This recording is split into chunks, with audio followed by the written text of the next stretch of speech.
Hello and welcome. Move the line. Prop Drop Show. I'm Ryan Noonan, back with my friends to talk about the most profitable way and we think the best way to bet on NFL football, and that is through player props. Live, 2 p.m. Eastern here every Friday. Get your favorite player prop thoughts in as well. If you're hanging out with us on YouTube,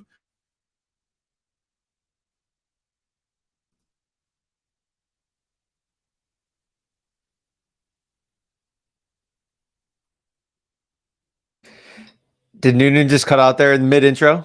Okay, I was wondering if that was just me. I was like, am I frozen? Is Connor frozen? What's going on? Good. We'll do the show without Noonan. So it's the prop drop 4 for 4. Yeah, what's the discount code over at 4 for 4, Connor? Yeah, discount code next level gets you 25% off of any package for the listeners in there. And yeah, that's funny. I always wait like a minute to make sure that it's not me and then it's them before I like chime in and say anything. Well, we have the inmates running the asylum at this point, so I'll get off on props here. I want to run one by you because this Marcus Mariota passing prop is down at 170.5 right now. Like, it's got to be right around here or wildly lower, right? Like, there's no going 350. No, it's yeah. I mean, it's basically just like how much do they run. And I don't really think they're gonna have too much success passing the ball. So I feel like he could end up in like that 100 to 120 range. I wouldn't be surprised. Plus, no Kyle Pitts too, for whatever that matters. I mean, I don't know. I feel like it somewhat limits his upside if for some reason they decide to pass here. So, yeah, I don't think that like there's any massive upside with Marcus Mariota. But yeah, well, I mean, you're eyeing that under at 170 here, or what do you think? Yeah, I'm gonna make that my first one for the week. Marcus Mariota under 170.5. You know what? I gotta go back to like unders all the time. I've started to go like this crazy over thing like midway through the season, and I feel like it's really been costing me. I've been doing great with unders all year long. Turns out unders are the way you really want to bet. Who would have thunk? Yeah, right. It's funny because I actually had the same like revelation this past week too, because I'm like looking at my year-long stats and I'm like, whatever, 57% on unders and like 47% on overs. I'm like, what am I doing? Like, I'm just punting away money, and I'm losing all these close bets. And I was like, I got to stop. So I think my card right now so far on the whole week is like 4 unders and 2 overs, and that still might be too much. So yeah, I like that first under there, and I'll get us started off with another one as well before Noonan hops back on here. I took Saquon Barkley under 69.5 rushing yards combined for just 61 rushing yards on 26 carries each of the past 2 weeks combined. I just don't really think he looks the same. I think he's getting a little bit worn down here as the season goes along, matching kind of his rookie workload at this point. And now runs into Washington, who's been playing great run defense, 4th in run DVOA, 6th in explosive run rate allowed, just 4.1 yards per carry to opposing running backs. And the Giants' offensive line is getting a little bit healthier, so I think that he should be a little bit more efficient than we've seen in the past 2 weeks. But another note, too, Barkley only outcarried Gary Brightwell 11-5 against the Cowboys, and maybe some of that was a short week. I think that could be it, but still, we're looking at I think that they probably mix in someone else a little bit more to keep him fresh and tough matchup. I felt like the number's a little bit too high here for Barkley. Any thoughts on him? I feel like he is a good contrarian playing DFS if that's like entirely wrong. But for prop betting, I thought the under was kind of a good look. Yeah, I'm with you on that one. And I kind of go back to Washington every single week as it pertains to the running game and how much I liked Atlanta's running game last week. But that's more of an Atlanta-based thing that everyone who says that when Atlanta goes up against these fierce rush defenses that they're going to be shut down, but they're not. That's all they do. And it's so unique. When you take a look at what the Giants do, it's not incredibly unique. There's a ton of teams that play a ton of RPO, have a running quarterback, and this bell cow back. The only issue is I think you kind of hit on it. Like as a contrarian play in DFS, I completely get it because it's one juke and he's gone. Oh, although he looks like he's slowing down, doesn't it? Yeah, I kind of agree. It's like early in the season, or I guess after the first couple of weeks, I mean, there were some just vintage Saquon Barkley runs, and I'm like, oh, he's back, and then we just haven't really seen that lately. So, yeah, I mean, I think it's a solid look there. Before we get to our next one, we got a listener question here from Joey Kanish asking for you, Pat, saying, can you ask Pat how it feels going from his weekly show with a true professional like Feinberg to having to do this show with you two schmucks? Well, there's a lot less yelling on this show, which is not, that's sort of a hallmark of my shows to begin with. But sure. I like the different perspectives on everything. You guys, listen, Feinberg's he's got a big gut, so he's going with the gut, and he tends to be right far more often than he's wrong, which blows my mind somehow. But you guys are like, hey, I'm running projections. Hey, I like unders. And this is just a completely new world for me. Yeah, that's a good answer here. And Joey Knish made recently famous by his tweet going His viral. Iranian tweets. Yeah, I thought that was hilarious. I mean, he's getting a ton of hate. But I mean, he's getting now like promoted on like Outkick and by Tommy Lahren or whatever or someone else. Like it's just like it has definitely reached the point where it's reaching the types of media who might actually think that he was being serious and not just being constantly nagging and joking about, which is just Joey Knish, because this is all just a bit. Like he's a very normal guy. I know Knish. He does bet a lot. He does do well with that, but his information game, unbelievably successful with national anthems and info and stuff. But other than that, complete clown on Twitter. And yeah.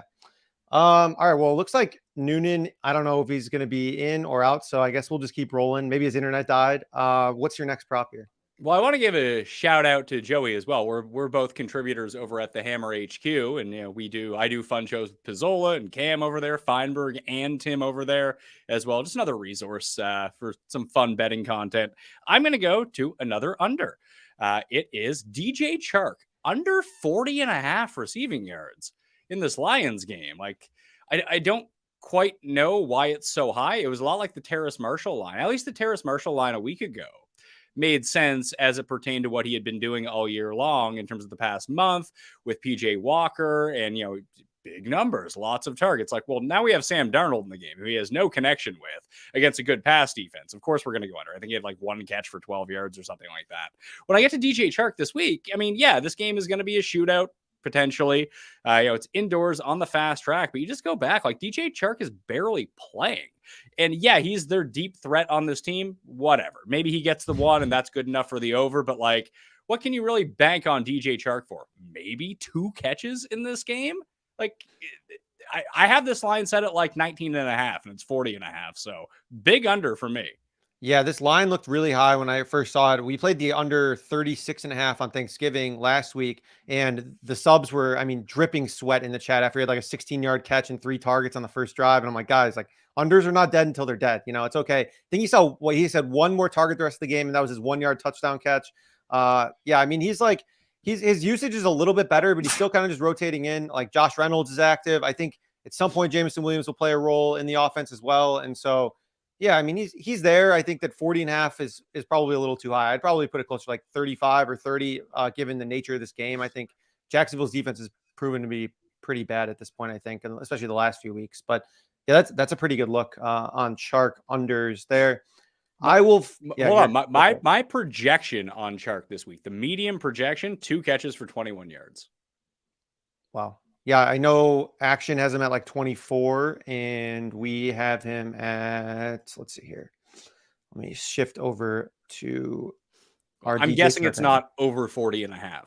No, it's certainly not over 40.5 because, that just seems a little bit crazy given, what we've seen from him here. Yeah, we have him at 32.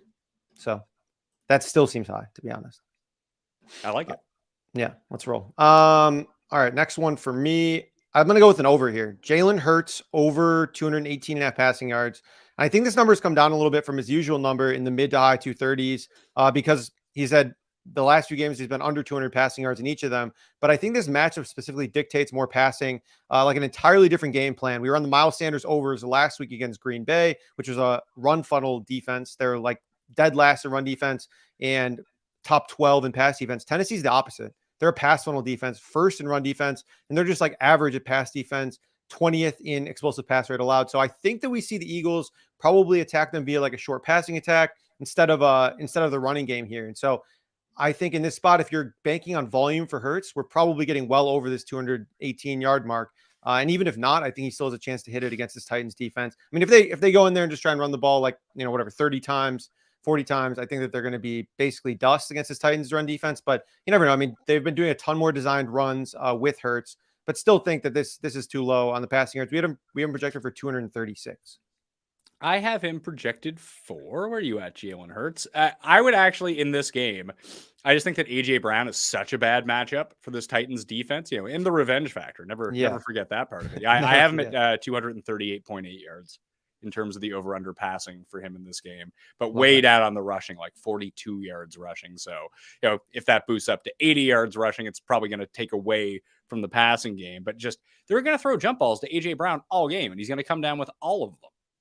Yeah, I think both him and like Devonta Smith, if they do implement like that shorter passing attack, is just like Devonta Smith gets open, really quickly, and AJ Brown's able to take a slant to the house there. So yeah, I think that, I really like the over on this spot. I actually talked about this on another show. I was forced to put together like a longer shot bet. So I did a same game parlay on DraftKings.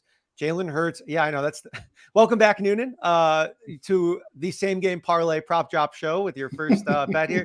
Jalen Hurts over 269 passing yards and Miles Sanders under 54.5 passing yards. It's plus 600. So if they're having success passing the ball and not having success running the ball, I think it's kind of correlated. And I think that in this spot, like plus 600 for both of those is very reasonable. Any thoughts on that, or am I a little crazy with that one? I like it. It's just I like it. It's funny because Miles Sanders has actually been quite good this year. Just I love fading Miles Sanders. It's like my favorite thing to do. Yeah, Miles Sanders unders are actually on my list today. So I was curious. I wanted to get your guys' thoughts on that at the end. It's wild to be on the internet all day, on the internet with you guys. We hit the green light to go. We start, and then the internet does not want to do its thing. So sorry about that. It's my spot to get the show off the ground and up and running, and here I am. Me and Pat rolled with an intro. We gave a promo code. We gave a discount. We had a little bit about Joey Knish at the beginning. All was well. Oh, I didn't miss much if it was Knish, so we're good. Well, the other part of this as well is we've already ran through 2 picks apiece, Noonan, so you got to catch up. We need 2 from you. 2 from me. Okay, we'll get started. All right, let's see. First one, Nick Chubb, longest rush, over 19.5 yards. This is available on DraftKings at minus 110. MGM has it at minus 105. Posted it in our Discord this morning at 18.5. I think now that we're at 19.5, it is fine. I think over 93.5 is a spot. I love to get Pat's thoughts too, because this feels like one of those spots where it's just like we had it with Tyreek last week. We didn't even know what the line was, and you're like over. But like the Texans didn't hit, but theoretically alpha play. And I think this is another spot where last week why that didn't hit is game script kind of got wonky, and it could happen here where maybe Chubb gets a little bit, maybe doesn't get like full 4 quarters worth of work because they could destroy this team. Texans have allowed the highest rate of explosive rushes on the season. They are bottom 3 basically in any meaningful run defense metric. Terrible tackling team, and Chubb is like first in elusive rating, breakaway yards. He's topped this in 9 of 11. 2 times he's fallen short. He landed on the number against New England and then really struggled against Buffalo. But those are 2 top 7 rushing defenses.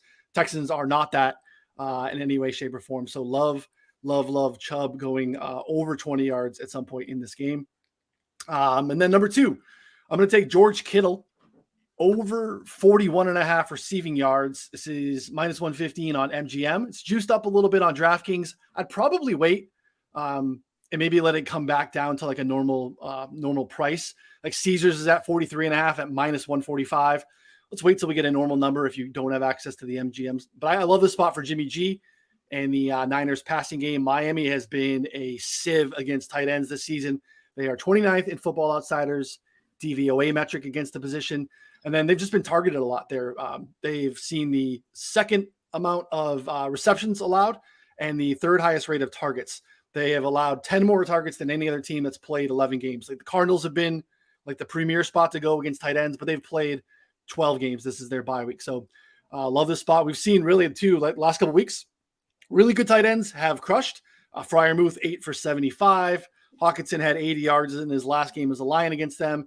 Cole Kmet was right on this number. Even Jordan Akins last week, 5 for 61 and a score. So tight ends have been a real problem. So I just think this is a really clear pass funnel, and Kittle in really good matchups like he had against Arizona a couple weeks ago. I know Connor played that one. Has really kind of crushed. And then you have Debo limited here too. So love Kittle crushing in this spot. So I'll love to get your guys' thoughts here. Yeah, the Kittle one I like a lot. The Nick Chubb one, I just have had no success playing longest anything. So I kind of just stopped. I think that I need to find a way to analyze those. And I feel like it'd be really profitable to just take the unders on a lot of those, especially like non-explosive attacks. Like Chubb, obviously, for me is a stay away on any unders, but just in general, those markets like longest reception, longest completion, I feel like you would probably just blanket bet unders in a lot of that and probably do pretty well, but I don't know, maybe that's just me speculating. Yeah, I really like the Kittle one. It was on my short list as well. Sweet. Yeah, I feel like there's so many reasons why it makes sense, and it's coming down to which the market did not move with me with that one, but that's okay. It doesn't mean it's a bad play. That'd be a good offseason project too, Connor, to see if we can like retroactively run some of the longest stuff and see how that would kind of play out. Where's Sam? Yeah. Yeah, I'm dial up. I'll let you tell Sam. I don't know if he listens to the show, but Sam, shout out to you for all the tools, and that will be a request in the offseason from your loyal betting team. Yeah. So I'll let you, I'll fall under your jurisdiction here. So, all right, we're back up. Internet seems okay. Should be all right. Again, if you're hanging with us, jump in the chat. Let us know anything that you're considering for this week. We'd love to get your thoughts on some of that stuff and more. We'll kick it back to Connor for number 3. Yeah, I'm going to go with number 3 as Jarvis Landry under 41.5 receiving yards. This is still minus 110 at MGM, a little bit juiced up, I think, at DK, but under this in 6 of 7 games this season. Last time we went over was week 1. Played only 56% of the snaps each of the past 2 weeks. Now draws a pretty tough Tampa Bay defense that's a little bit healthier. Landry's still limited in practice with an ankle injury, so I expect his workload to remain similar. I think I'd play this probably 38.5. Our projections are only slightly lower, but I don't know. It just seems like the upside really isn't there. So in the majority of games, he's probably going to go under this number. Yeah, I tailed it. Pat, what do you have? I don't know if you have access to your Landry numbers. Oh yeah, I got access. I really got to scroll down to find them though. Yeah, is the thing. Let's see here. Jarvis Landry. It's not been great. That says Cortland Sutton. No, it's because I don't have the Monday night game in here, so I have to rerun everything. I can do that pretty easily. Let's see. Monday night. Oh boy. Too bad the Buffalo game. I know we're just doing props, but like I made a huge bet on Buffalo last night, and I feel like just coasting the rest of the week. That's always fun, right? It is. A good Thursday night is a nice, good start to the week. I didn't see what people were seeing in New England. Same, and they moved like massively too. We're pretty confused about that. Landry, I have at 3.5 for 44, but I'm kind of with you guys. Like he doesn't get the ball. This team sucks. Yeah, he's just kind of there. I don't know. 40 seemed like a big ask for a guy like that.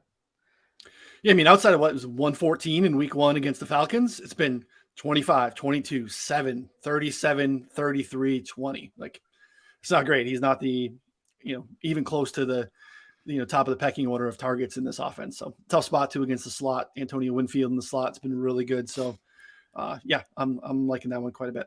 Do you think Gibson? I haven't seen the latest injury report. Is Antonio Gibson gonna play? I think he plays. I think he got a limited in today, right? Yes. Yeah, he got a limited, but he was like returning kicks or something like that. That's what I thought he was saying. I mean, back to that narrative. I thought he was just like kind of like warming up a little bit. That's actually part of my next bet though, as well. I don't know if that's one of your bets, Pat, involving that backfield. No, I mean, I would like his over under rushing. I would like the over, but it's not posted at this point. So can't really go to that. Although it's going to be like 66, I would guess, right around that number. But I'm actually going to go back to that San Francisco game that Noonan was talking about. Didn't get it with Tyreek Hill last week. It's the first time. It's funny. We always kind of talk about, could he get scripted out of the game? Will he sit on the bench? I feel like this is the first time this has happened. Like this happens 3 times a year in the NFL that they just yank their players 5 minutes into the third quarter, and good on them for getting out to too big of a lead. All he needed to do was catch that last ball that came his way, and he would have been to the over in just 2 quarters. So I'm going to go with his teammate this week. Jaylen Waddle over 66.5 receiving yards. He's hit this 5-6 weeks. Just seems like the number is just too low on the amount of volume that he gets. And I don't think, and I could be way off on this, but I really don't think that San Francisco is going to limit this offense. I agree. I think it's a great spot for both passing offenses. You look at some of like the matchup stuff. The Niners, it's not like quite like Patriots, where like overall season metrics will tell you that the Patriots pass defense has been terrific. They haven't played anybody. And really outside of the Chiefs who had their way with them, the Niners really haven't gone against anyone either. I think they'll probably be able to get some pressure, although it looks like they're pushing Terran Armstead to play here, which is interesting, but probably a little bit limited with a pec injury. But I'm with you, Pat. I think that they're not necessarily up to where their metrics will tell you. I don't think that they're pushing him to play. I think he's pushing himself to play. It's probably true. Yeah.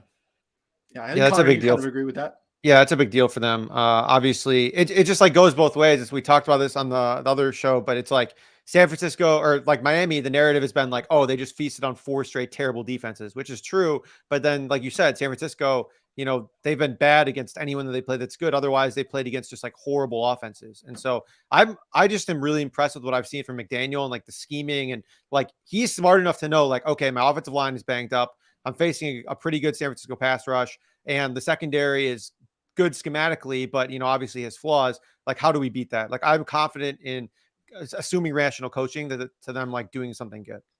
Yeah.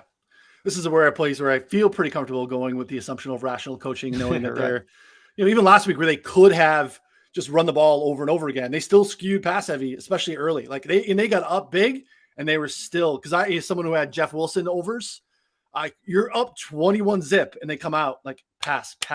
It's like, all right, they're just willing to do what they know is going to win. And I think they'll see pretty clearly here that will be the pass. I took the Dolphins team total over. We have some people, in our circle that like that game over.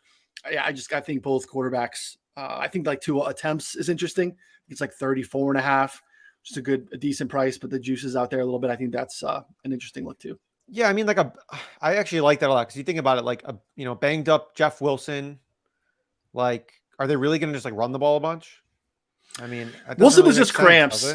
So I don't think Wilson was. I think it was cramps for him. But I think like it's a banged up Mostert who comes back a little bit. I just think that McDaniel is smart enough to know they are really stout. They have great linebackers, strong defensive front.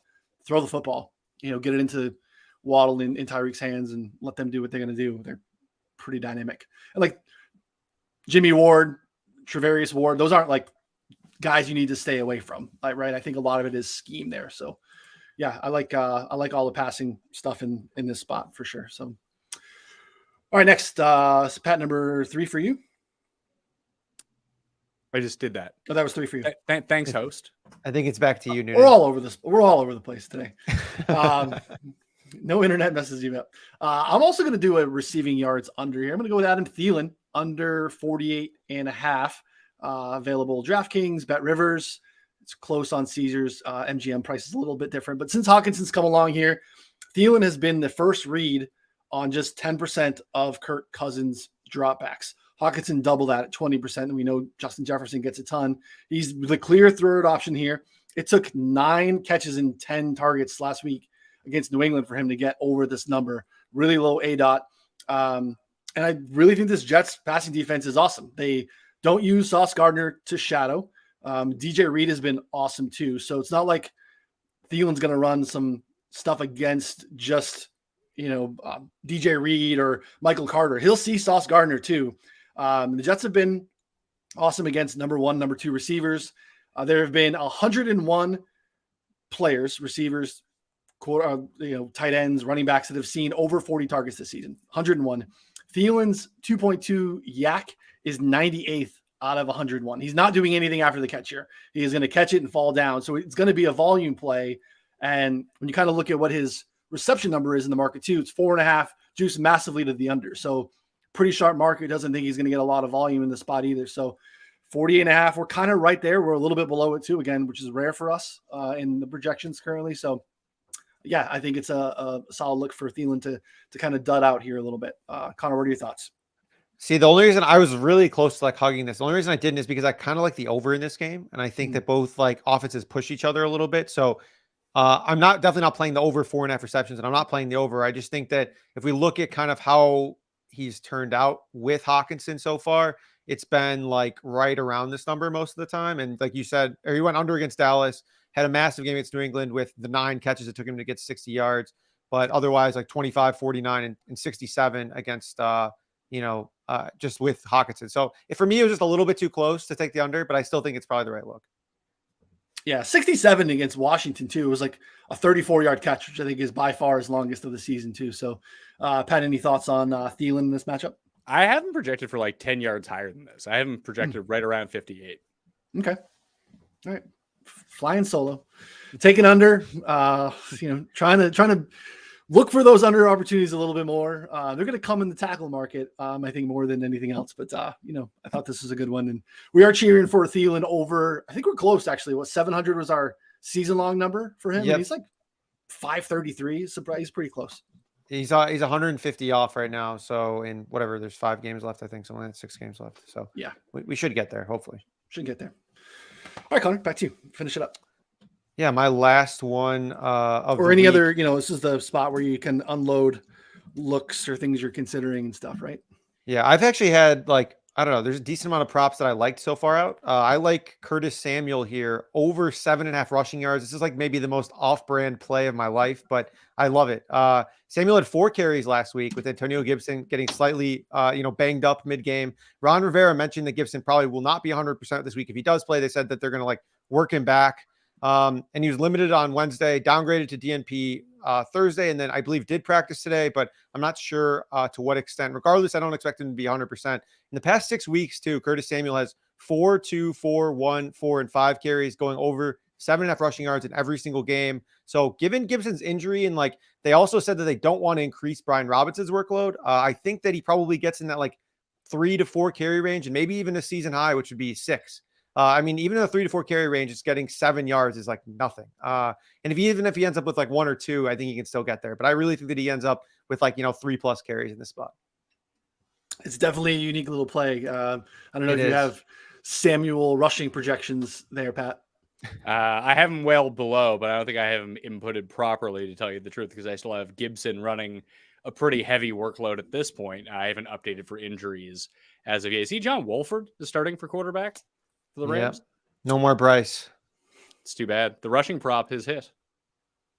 Wolford could run too. He always gets hurt when he runs. Yeah. He can't until as long as he's in the game. There was interesting news though. It was Stafford was cleared, but he's just not playing. They're just throwing in the towel. Or Smart. That's what the Bears should be doing, to be honest. See, is Najee Harris actually playing? He says he's playing. That seems strange, doesn't it? It does. I mean, the Rams thing is weird too, because they don't have anything to tank for. It's not like they're tanking for. I mean, they're just keeping their guys alive, I guess, at this point. But it's not they have any draft capital. They traded it all away. Right? You tank to benefit from an earlier draft position. Yeah, but they're tanking so they can run it back next year with healthy guys. Yeah. You probably don't want 2 concussions in a week. Bless you. 2 concussions in a week for Stafford, not good. So then no Aaron Donald. Not a great scene. Yeah, I mean, I'm really surprised. I mean, do you guys think Justin Fields probably plays, right? I feel like they should be resting him, or at least just one more week because their buys the week after. Would make a ton of sense. I just don't know. I mean, it seems like he's going to play to me though. Yeah, I think he's going to. I mean, he's practicing in full. I don't see why he wouldn't play at this point, but it seems stupid. Yeah. How do we approach that? Because this lines up as a great spot for Fields rushing because of man tendencies and blitz tendencies of the Packers. I can't do it. I mean, if they go out there and decide that they're going to run him 15 times designed runs, I mean, they do not deserve Justin Fields. They do not deserve to have him on the roster because he's obviously a dynamic athlete, but a couple injuries here and there, you've seen what happened to some of these guys where, they rely only on rushing and it just doesn't work out well in the long run. Yeah, it'll be interesting to see what it's posted at, but I understand staying away, but it's going to feel it's just a bright red buy. It checks all those boxes that we've been hammering all year. It's funny, to look at the line now, it's down to 3.5 from 4.5. So that big indication that Fields is playing. Yeah. All right, Pat, how about you? What are you looking at, or what do you have for the last one? I don't know what to do with this Lions and Jags game. It does feel like there's going to be an abundance of points here. So I'm just going to go with the safest option that I feel with, at least. Amon-Ra, St. Brown, over 76.5 receiving yards. I have him projected for the second most receiving yards of anyone on this slate. And what is this, 7 catches for him, if that? Yeah, his reception number is 6.5, juiced heavily to the over too. I love anything Amon-Ra. I think he's a stud. First read option. He's where Goff goes. And this Jags pass defense is horrendous. So yeah, it's on my list. Connor, any thoughts on Amon-Ra? No, I mean, I think I'd have to dig in a little bit more, but I really think that it's just it's a smash spot for the Lions and the Jags here on both sides. We talked about it. I think that this game could end up having 60 plus combined points. The total right now is 51.5.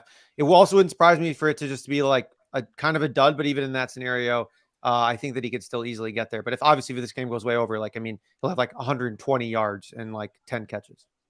Yeah, I like it a lot. I wish I almost would like to get like 7.5, and I'd probably take the over. We get a nice little plus money on the receptions. His ADOT is low, but he's still good after the catch too. Like, and if he's getting 10 to 12 targets with a insanely high catchable target rate because of the low ADOT, like, yeah, I'm with you. Like, I think I want something in this game. I just don't know what it is because I do think it's going to be probably a nice little back and forth spot. So this is probably one of those spots to piggyback on Connor. I know he's a big same game parlay guy, but if you wanted to make a same game parlay with some stuff in this one, I think that you can find some creative ways to do so for sure. All right. Let's see, Pat, any others that you're considering you wanted to run through or? Not really, to tell you the truth. I had my 4 and I felt good about them. Yeah, I like it. All right. A few that I'm interested in, a little bit off the board, and then I'll give you my 4th. I kind of talked about, I think the passing is interesting in the Niners and Miami game. Jimmy G over 1.5 touchdowns. Miami has the worst red zone defense in the league, by far the worst red zone passing defense. Actually pretty stout against the run. I kind of like this spot for Jimmy G. It's like minus 120 for over 1.5 touchdowns. Not a typical bet that I make. Although the other one that I continue to make every week and is going fairly well is Patrick Mahomes over 2.5 touchdowns. There is not a whole lot of like dynamic analysis here other than Patrick Mahomes is really, really fucking good at football. And then in big spots like this, he throws the ball a ton. And they're going to throw the ball a lot here. So Patrick Mahomes at plus money over 2.5 touchdowns. That's just kind of the handicap. He's good, and he will probably do it. Someone just asked in chat about Garrett Wilson receiving yards over. I like it quite a bit. I tried to play it at 58.5. It moved a little bit. I think bounced up to like 63.5 and is now back down to 60.5. But it's juiced to minus 125 on DraftKings right now. He's just getting a lot of looks. I like the spot. Minnesota is really susceptible against the pass. Garrett Wilson might make the card. I have Amon-Ra on the list. Keenan Allen receptions, I think, is interesting. They have yards posted similar to Amon-Ra. Like, I probably want to attack like reception volume here. When he gets posted, I think they're probably waiting for Mike Williams to get officially ruled out. And then what do we do with AJ Brown? Just revenge game there, right? Like over yards. Yeah. 74.5, I think is a pretty good look there. So my official play, though, I don't typically get to make official tackle prop plays, but they were gracious enough to post a couple of things here early this week. I spent an embarrassing amount of time this week building out tackle projections. So no more like speculative matchup-based stuff. We went all in. Blindly tailed last night. The projections told us to take 2 unders, which were did not sit easy with me, Connor. But you nudged and encouraged me to take them, and we got home. So we're going to trust the process here. We're going to Rashad Evans, plays for the Falcons, middle linebacker. Over 9.5 tackles plus assists. This is it's minus 110 on DraftKings. Posted it in our subscriber Discord at plus 100. So get in there. I still like it. Still have a nice value on it. He has 10 or more in 6 of the past 7. Terrific matchup against the Steelers. Opposing linebackers against Pittsburgh are averaging 23.1 tackles per game. It's the 3rd highest rate in the league. This is also a home game in Atlanta, and that matters because they are a very generous spot for assists. The Falcons are averaging 27.6 assists per game, is comfortably above the league average rate of 21.6. Now, tackles and assists and how they're issued, and it's just a little bit more subjective than other stats, right? Like a binary receptions is like we all see it. There's someone up in the booth that determines if it's a solo tackle or an assist.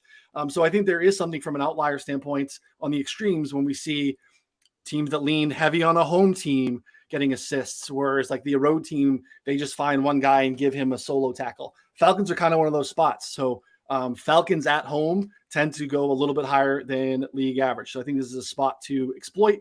Overall, Atlanta scorekeeper issues 1.24 tackles per opportunity compared to the league average, just is 1.15. I have Evans at about 10.5 tackles in the spot. So pretty good price. Rashad Evans over 9.5 tackles. I dig Connor, are you in? I'm in. Yeah. Also, I'm very proud of you for playing that under yesterday. You're like, oh, I don't know. It's an under. It's just like my first one. I'm like, just play for half a unit, just put it out there. And everyone, again, the same thing we talked about with Chark. He has like 4 tackles in the first 20 minutes, and everyone's like freaking out and hits comfortably under. They actually took away a tackle, you said, mid-game, which don't know how that works, but awesome. Great news for the under. It worked for us at halftime. Yeah, it was. I think I had his initial playing time projection last night was Juwan Bentley on the Patriots at like 78% of the snaps. I cranked him up to 90% of the snaps, which had been the season high that he had played because, his playing time had been all over the map. And even at 90% of the snaps, we had him at like 6.8 tackles. So we took under 7.5 and he finished with 5. So again, subscribers have access to the tackle projections. You're going to continue to spend just an insane amount of time every week. Now I committed, I am married to the injury report on Sunday mornings at just before kick to make sure that those are accurate. But I think it's a soft market. And I got really frustrated last week because there's I have all these guys that I really want to go for. Guys I give out on the show here is let's watch for I'm going to get Jack Sanborn, Bears middle linebacker. We have not got Jack Sanborn posted any week. He's averaging 11 tackles per game since the Roquan Smith trade. They have not posted him. So now I don't want to be beholden to the books and what they decide to post or not. I want to be able to plug in the formula because I have the weighted distribution, EV calculator that's tied to the projections too. So we can now just pop in the number and it'll tell us if it is a plus EV bet or not. So now we're not going to be beholden to the books, but give us more and give us props early. So that's the one. Sanborn is the one that I want if he comes from the Bears. So we'll have to wait and see what happens with projections. Oh, and Foye Oluokun, linebacker, Jaguars. It's typically 8.5. You're going to be over on Oluokun in that game. Play volume in Detroit and Jacksonville. He's probably going to be at 8.5. I'm going to take over on 8.5. I have him closer to 10.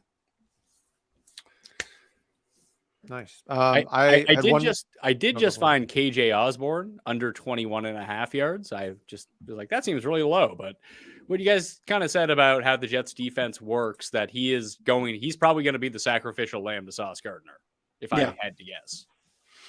Yeah, if they're smart, they'll just run him over there. Yeah, because I've looked. There's not a lot of. I think Sauce's heaviest, which shadow rate is 40% this year. And that's not even he's not even shadowing. That's just he lined up against one guy 40% of the time because that team sent that guy over there. So I think that's probably a pretty good look. Someone's going to go under. He's beat that number once in the past 6 games, and that was that weird overtime game against Buffalo. Does it say 21.5? 21. I like this. Yeah, I like this. Why did he play 57% of the snaps last week? Do we know? That's what I'm like. Did he get hurt or is he being phased out? Because obviously the phase out, I think, even adds another layer to this as well. Yeah. I mean, he could be with Hawkinson there because it makes him kind of redundant. I like it. I'm probably going to jump in on that one too. So, all right. Got some questions here in the chat. Producer Sal, you got to give me a yes or no. It doesn't look like we have a Producer Sal prop of the week. Sal's been slacking. We got just living off of all of his wins last year. He wanted to retire on top with a positive ROI. Just hard to do in this space. He's probably sharp. Just wanted to get out of there. No prop yet, but he can pick a random one. We'll get to some listener questions here. My biggest simulated prop is Ryan Tannehill under 30.5 pass attempts. It says it hits at around a 90% clip. I don't know if I believe that. That jives though. 30.5? 30.5, yeah. Connor, you've been taking unders on anything facing the Eagles. Yeah, I wonder how, because part of my handicap was with Jordan Davis out, they're the massive run funnel. Now he came back. He's lost 20 pounds apparently in a couple weeks since he's been out, which is I think probably not good for a run stuffing defensive tackle. So yeah, I don't know. I think that, but if we envision the game as he's not a massive difference maker, which I think he is early on in the season, they're going to run the ball with Derrick Henry as much as possible and probably pretty successfully. Yeah. I mean, they don't need him though to come into a full-time role. It's why they added, 2 guys off the street here. So I'm not sure he comes in and has a massive workload anyway.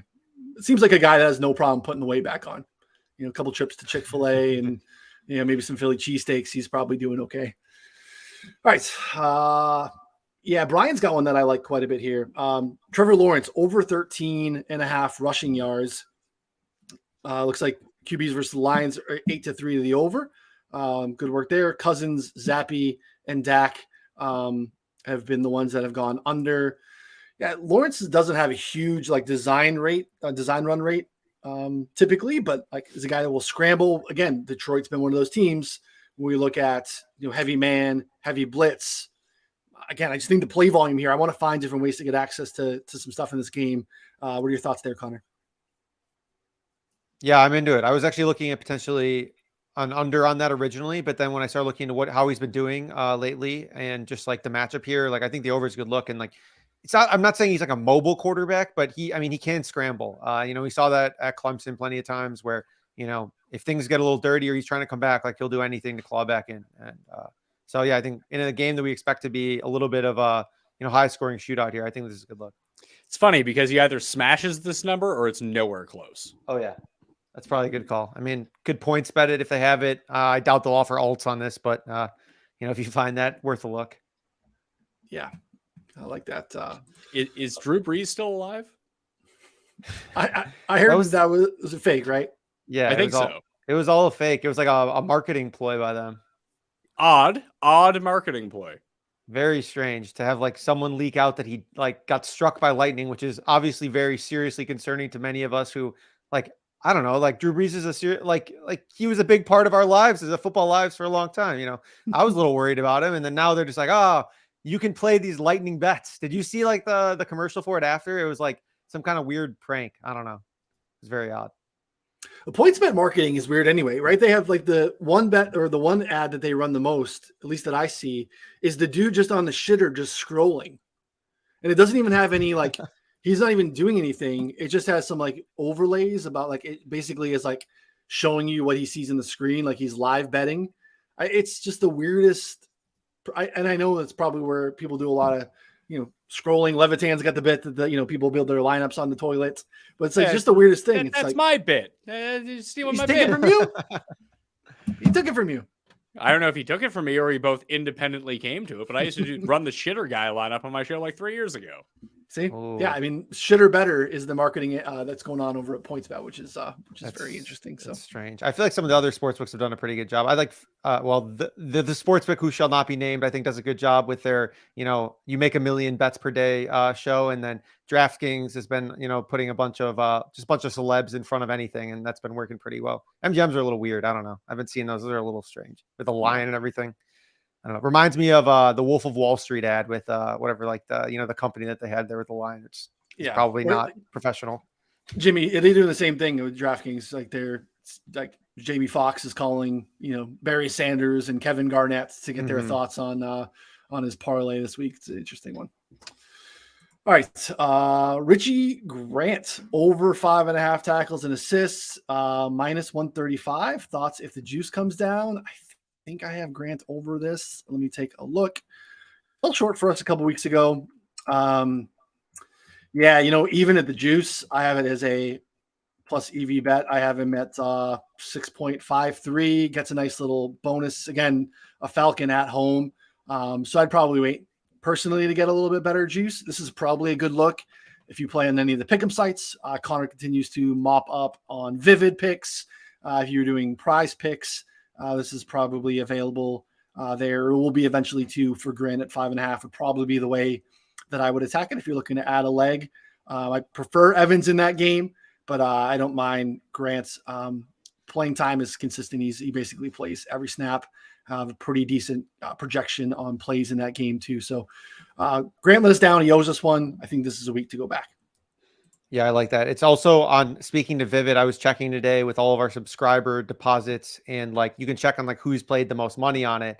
And out of all the people that have signed up, I have played the most money on Vivid out of like all of the subscribers the entire year, which is pretty embarrassing. Not surprising. It's pretty embarrassing. Honestly, I saw that and was like, this is kind of pathetic on my end that I've played this much. But I guess not surprising given that I've won and just like recycled that money. But still, I was like, oh yikes, this is kind of a bad look for the company.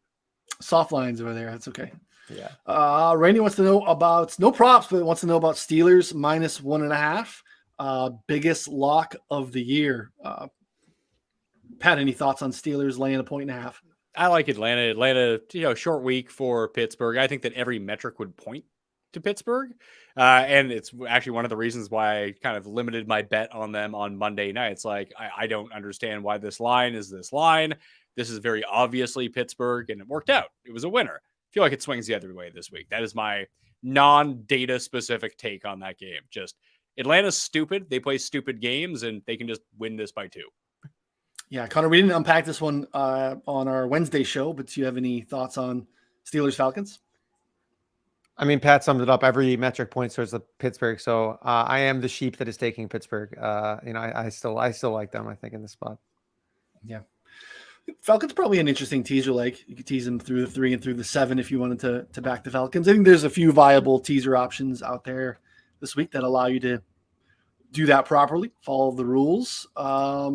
Jonathan Taylor rushing over. I like carries when it comes out, probably, because I think they lean really run heavy. We've seen teams skew even heavier against the Cowboys to avoid putting Matt Ryan in spots where he is going to end up on his back.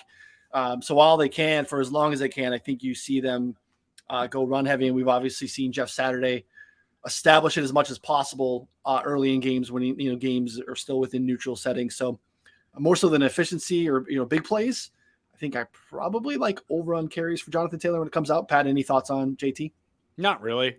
I have no real feel for. I mean, I like the Colts in the points this week. I feel like that's the only thing that I want, except for maybe Alec Pierce under 30 yards because he doesn't do anything anymore. Yeah, even Pittman unders are probably interesting again, but he's just got such a massive target share on that squad. Connor, how about your thoughts on that one?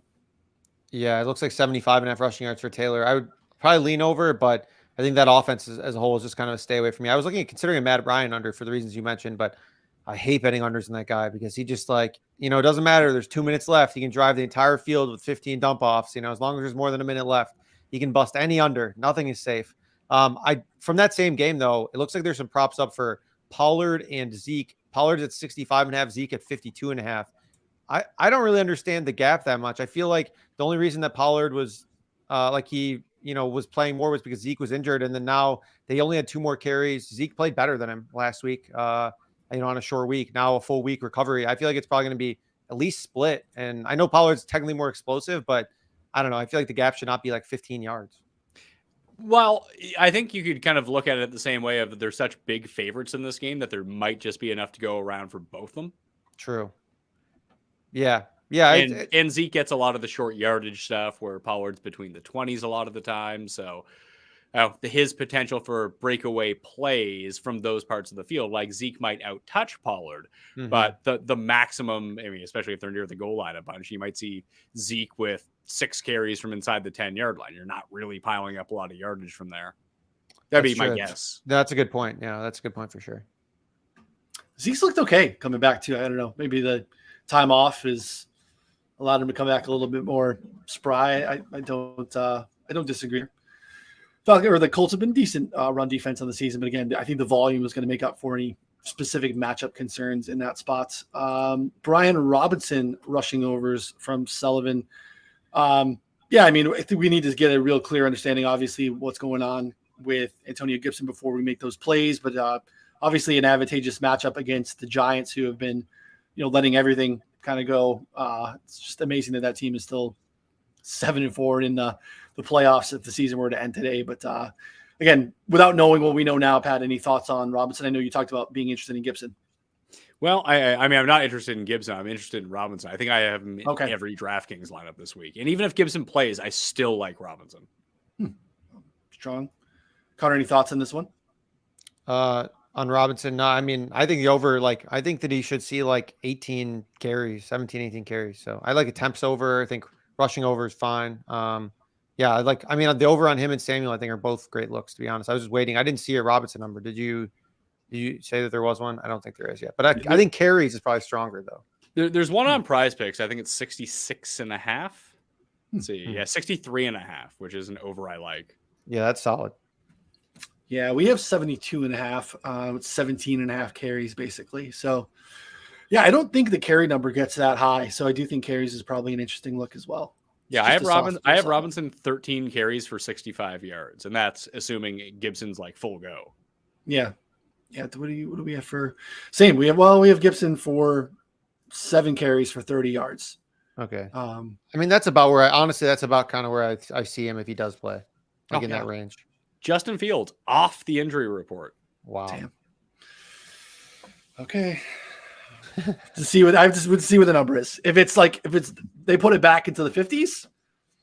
I mean, I think I have to take the over. Again, we were getting into like the mid 70s. Doesn't this feel like one hit and he's done? Yeah, kinda. Yeah. He You're had probably a right. separated shoulder 7 days ago, but now he's off the injury report. Give me a fucking break. He didn't get his Uber Eats delivered last night either. I don't know if you saw that. He was Yeah, I'd pretty be pissed pissed. off. I'd be pissed too. Yeah, $90 of Uber Eats too. I mean, yeesh. Yeah, that's only really like $20 worth of food. That's true. The fees are outrageous. Yeah, I just stopped using it so much. Like early pandemic, all about it. Oh yeah. And now it's just like, nah, you know what? I actually will go pick that. Like it's worth my time to pick this up. Worst time ever is my wife was in the hospital and late night Uber Eats delivery. Go downstairs into the main lobby, and I'm just tracking it. Like, oh, your driver's arrived, and I see the lights come up, and I see the car. It matches the car, and the car drives past the hospital. It's like they had to like make it look like they got to the spot, and then they kept my food. Oh no! And it was like good one of those 9:30 at night, and then when I ordered it, so by this time it's like 10:15. Everything else is closed. I can't reorder anything else. Everything is done for the night, and it was just the absolute worst. I ended up having to jump through all the hoops to get the refund, but it's like, you bastard! You drove all the way to the hospital. You committed so much to keep my freaking Chipotle or whatever I had. That was just the absolute worst. So don't be that guy. I have found they're usually pretty good for like, maybe it's because I have like super gold tier status at Uber. If I tell them anything is wrong with my meal, they're like instant refund. Yeah. It's just an email. It's like, no, I didn't like this. Okay, sir, have it back. I'm sure the Canadian drivers are nicer too. Just in general. Just no one's going to do that up there. Trent Sherfield has beat his prop number in 5 straight games, by the way. They've started using more than just Waddle and Tyreek. I mean, not much. Like, they're still obviously very narrow target tree, but like at least like Sherfield and then Cedric Wilson, I believe, has been getting involved like a little bit. Yeah, well, he was more involved like when they were in their blowout situation. Yeah. Let's see. I mean, what are we getting for Sherfield here? 20 and a half, I think. Just Revenge play game in this too. offense. Oh. Just another one of the Niners that randomly plays for the Dolphins now.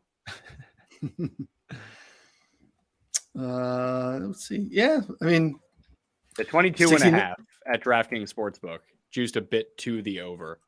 But yeah, he's been above 22 and 5 straight. Yeah, almost 70% route participation last week. He's got like a really healthy or nice, especially last week, pretty healthy A.2. So like he doesn't have to, he can do this literally on a catch. I wouldn't look too much into last week because he started being used a ton after all the starters were pulled. Sure. Last game before though, 64%, 59 the weeks pre. Yeah. So like he's been in the mix. So not a bad look. They giving us any Juwan Johnson numbers? I know he's been used more and more for sure. Yeah. Except for the 1 week I bet on him. I think he had zeros. That's always fun. Let's see. We're getting Juwan Johnson. I think we do have Juwan Johnson posted. No, not Juwan Johnson. Juwan Jennings. Juwan Jennings. Juwan Johnson's the guy who plays for the Saints, right? Yeah, Saints tight end. Yeah, I'm talking. I'm sorry. Juwan Jennings on San Francisco. That's who I thought you were talking about too, and that's who. I thought we had Jennings posted. We do 21 and a half right now. Okay, 21 and a half. Yeah, pretty good number. I have him for 28 receiving yards. Yeah, that's not bad. And Debo a little bit banged up. Yeah. Remember all those suckers that took Debo in like the second round in fantasy drafts? Oh man. Yeah, they were the rake. They just donated. And Gabe Davis people in like the 3rd round. Although I took Cam Akers in the 4th round, so I'm also an idiot. Yeah, I ended up with a lot of Gabe in best ball, but like when it was like 5th, 6th round, you're starting to get 4th round. Has not been paying off. But yeah, look at Jennings. I mean, 60%, 57, 62. So pretty solid, part-time usage, but pretty consistent. And the target share has been solid when he's been out there. 21% target per route run. Yeah, I leaning past heavy. He can catch one of Jimmy's 2 touchdown passes in this game and I'd be very happy. So yeah, I did him on Monday Night Football. He was 0 catches on 2 targets, but in the games surrounding that, 49, 40, 24, 18, 45, like he gets his 3-4 targets a game and he's used pretty far downfield. So I could see him hitting an over if it was low enough. Yep. Let's see. Javon wanting to know about Zay Jones, 4.5. Chasing the dragon here after Zay Jones beasted last week. Again, we do like this game. We've talked about the game environment being pretty terrific. Connor, how about you? Any thoughts here on Zay Jones? So it does not feel like a Connor Allen play. No, I can't. I just can't. Yeah, I don't know. I just have no real take on this, to be honest. Like, it just seems like I know his role is good. His usage has been good and he's been performing pretty well. But for me, it just seems like Zay Jones is just still kind of an enigma. Maybe I'm just like, too late on this, but I just not really into it. He hit 10 receptions in week 3 against the Chargers. And the following week, he ended up with 3 catches for 11 yards. So 11 catches for him coming off. He's beat this number in 3 straight, by the way, 5, 8, and 11 in terms of receptions, 14, 10, 5 targets. He runs pretty safe routes. So I think I would like the receptions more than the yardage. I have a hankering. This is a big Christian Kirk game. I like Christian Kirk here too. It was interesting last week though. Zay Jones had 14 targets. I saw this for Pat Kerrane. All 14 came on Trevor Lawrence's first read. So wow, it seemed like they were scheming to get him the ball last week. So, but Zay Jones right there for the season obviously leads in first read rates, and in the snap against Detroit has been pretty advantageous. So yeah, I think there are numerous ways to go in the spot. I just have to, pick a lane, and there are a few. It's one of them. Zay Jones, plus money makes it interesting too. It looks like, or maybe it's plus 112, which makes it a little bit more interesting. So am I missing something here? What about Dallas Goedert from John? Dallas Goedert is he back? Right. I thought he was out, right? Yeah. So is John, he done for the season, Dallas or at least on IR, right? He was placed on IR. I didn't think that he was back, though. He hasn't been back yet. According to this, he has a positive shoulder update. He's not eligible to come off injured reserve until December 18th. Okay. So we got 2 more weeks, it looks like. So under on John on him Goddard. playing. Stay away. Won't cash. Can't bet it. So, all right. Sorry I failed you guys as a host this week. I apologize. I let everyone down. A reminder, I'm sure the guys did a great job telling you up front. 4for4.com/plans. Discount currently because we're more than halfway through the season, but next level will get you an additional 25% off. And then you can find all the great stuff that Pat does on the Mayo Media Network. Pat Mayo Experience podcast. What cool stuff's coming on the feeds currently, Pat? Well, DraftKings show went out earlier today. Obviously, the spread picks, game-by-game breakdown, the best bets of the week. That's all available, both video and audio. At the moment, I'll have an injury update and top prize picks coming on Saturday afternoon once I get some more clarity on some of the injuries. And then I'll be live 7:15 p.m. Eastern time, sandwich in between those late games and the Sunday night game. Recapping the week with me and Cust. And this week, Ben Raza is on everyone's favorite, Ben Raza. Ben's great. How can you love it? You can't hate Ben. There's nothing. Just chills. Just good vibes with Ben. Connor, what's going on with you? Props? Yeah, props, more props. Also, I believe your guy Tambo is at the beach. What is it, like King of the Beach event, yeah, right? He I had to get Chris Meany to fill in for Tambo today. He's off 2 of the next 3 weeks because he's in San Diego for King of the Beach this week, and then 2 weeks he's in New Orleans for the Fantasy Football World Championship. So he might win like $2 million and never want to do the show again. He's been winning money for a couple of years, and I think he's still doing the show. So I think he's probably good to go for you. So he's been printing. So good luck to Tambo. Take home some cash, and then you can subscribe to the podcast, and you can get a piece of the action. Is that still going on? That's this week. Yeah, so we're going to figure out the best way to allocate it. We're going to, you have to sub to something, join something, and we might just run like our own free tournament. Just do it that way. Interesting. So he has to win the money first. Yeah. But yeah, someone feels inevitable, which is why if he comes first, second, or third, he's giving away 10% of the winnings to the PME viewers. So You might want to start tuning in now so you can find out what's going on. He might win $250K this weekend. Yeah. I'll get a piece of that. So maybe it's 5%. Now I can't remember. It's up to $10,000 that he's just going to give away if he hits it big. Wild. Good stuff. Check that out on Pat's channels. Again, good stuff as always. And of course, I'm going to get a frog in my throat to finish because that wraps up a perfect show for me. Perfect game out here. So for Pat and Connor and Ryan, we will see you all next week.